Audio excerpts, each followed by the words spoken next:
সিলেটে আসছেন বাংলাদেশি বংশোদ্ভূত ইংল্যান্ডে বড় হওয়া সেই হামজা দেওয়ান চৌধুরী, যিনি ইংল্যান্ডের চ্যাম্পিয়নশিপের দ্বিতীয় স্তরে খেলছেন এবং বাংলাদেশের বংশোদ্ভূত, যিনি ইতিমধ্যে সিলেটের এয়ারপোর্টে এসে আসবেন এবং তাকে বরণ করে নিতে দেখতে পাচ্ছি। সিলেটের অনেক লোকজন এসেছেন, তার ফ্যান ফলোয়ার যারা রয়েছেন তারাও এসেছেন এবং কিছুক্ষণ পরে কিন্তু সিলেটের হবিগঞ্জ জেলার যে বাহুবল রয়েছে সেই বাহুবলে যাবেন এবং সেখানে তিনি এর আগেও এসেছিলেন। তবে এবার আসা এবং আগে আসা নিয়ে কিন্তু ওনার যে বেশ কমটি রয়েছে সেটি হচ্ছে আপনার এর আগেও কিন্তু তিনি বাংলাদেশের ছোটোবেলায় খেলতে এসেছিলেন। তবে এবার এসেছেন বাংলাদেশের যে একজন পরিচিত ফুটবলার, তিনি কিন্তু তিনি খেলবেন সেই বিষয়টা আসলে সবাই ইতিমধ্যে নিয়েছেন, বাংলাদেশের মুখ উজ্জ্বল করছেন বিশেষ করে। এবং বাংলাদেশের টিমের হয়ে কিন্তু তিনি আগামী সম্ভবত 25শে মার্চ তিনি ভারতের সাথে মুখোমুখি হবেন।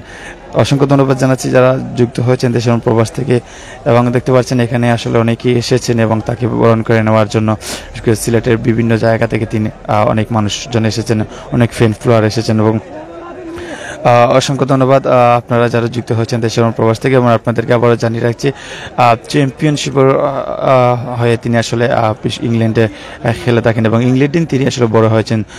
তিনি আসলে বাংলাদেশের বংশোদ্ভূত যে দেওয়ান হামজা চৌধুরী, যিনি ইতিমধ্যে সিলেটের উদ্দেশ্যে রওনা দিয়েছেন। কিছুক্ষণের মধ্যেই কিন্তু তিনি সিলেটের উসমানী আন্তর্জাতিক বিমানবন্দর যেটি রয়েছে সেটিতে এসে অবতরণ করবেন এবং তারপর গ্রামের বাড়ি সেই হবিগঞ্জের যে বাহুবল রয়েছে সেই বাহুবলের উদ্দেশ্যে রওনা দেবেন। এবং ইতিমধ্যে আমরা জানতে পেরেছি সেই গ্রামের বাড়ি যে বাহুবলের জমকালো আয়োজনের মাধ্যমে কিন্তু তাকে বরণ করে নেওয়ার জন্য সার্বিক অনুষ্ঠান কর্মসূচি তারা পালন করছেন। বিশেষ করে যেসব তারা ইতিমধ্যে আসলে তাকে বরণ করে নেওয়ার জন্য তাদের প্রস্তুতি নিয়ে নিয়েছেন এবং ইতিমধ্যে সিলেটে কিন্তু তাদের যে সব অংশ রয়েছে তারাও কিন্তু ফ্যান যারা রয়েছেন তারাও কিন্তু এখানে চলে এসেছেন এবং তাকে বরণ করে নেওয়ার জন্য কিছুক্ষণের মধ্যেই কিন্তু তিনি ভিআইপি গেট সম্ভবত সেখানে থেকে তিনি বের হবেন এবং তাকে তারপর আমরা হয়তো মিডিয়া কর্মীরাও এসেছেন, অনেক মিডিয়া কর্মীরা আসলে যেহেতু পরিচিত একজন জনপ্রিয় মুখ, তাই তাকে আসলে বরণ করে নেওয়ার জন্য দূর দূরান্ত থেকে অনেকেই এসেছেন।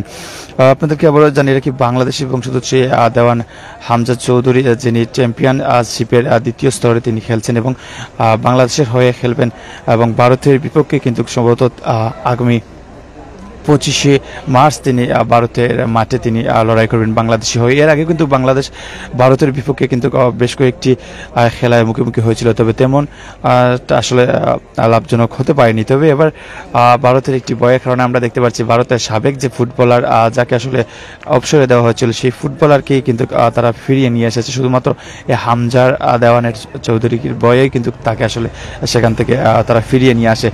সেটি আসলে বর্তমানে দেশে আলোচিত একটি বিষয় হয়ে উঠেছে। অসংখ্য ধন্যবাদ জানাচ্ছি যারা যুক্ত হয়েছেন আমাদের সাথে দেশের প্রবাস থেকে দেখছেন, কমেন্ট করে জানিয়ে দেবেন। আমরা দেখতে পাচ্ছি ইতিমধ্যে তাকে বরণ করে নেওয়ার জন্য বিশেষ করে সিলেটের যারা রয়েছেন জনসাধারণ এবং তার ফ্যান ফলোয়ার যারা রয়েছেন তারা ইতিমধ্যে আসলে সিলেটের আন্তর্জাতিক উসমানী বিমানবন্দর যেটি রয়েছে সেই উসমানী আন্তর্জাতিক বিমানবন্দরে ইতিমধ্যে তারা এসে পৌঁছেছেন এবং কিছুক্ষণের মধ্যেই তিনি এখানে এসে প্রবেশ করবেন। অসংখ্য ধন্যবাদ জানাচ্ছি যারা যুক্ত হয়েছেন দেশের প্রবাস থেকে, কে কোথায় দেখছেন অবশ্যই কমেন্ট করে জানিয়ে দেবেন।